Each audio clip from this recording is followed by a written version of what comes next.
ముందుగా సన్నంగా ఉల్లిపాయలు పచ్చిమిర్చి కోసుకొని ఇలాగా క్రష్ చేసుకోవాలి.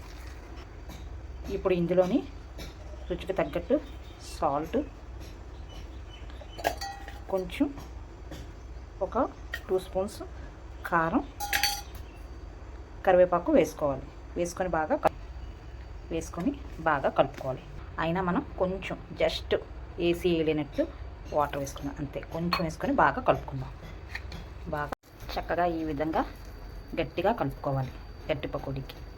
అప్పుడు శుభ్రంగా ఆయిల్ వేడెక్కిన తర్వాత చూడండి, ఆయిల్ వేడెక్కింది.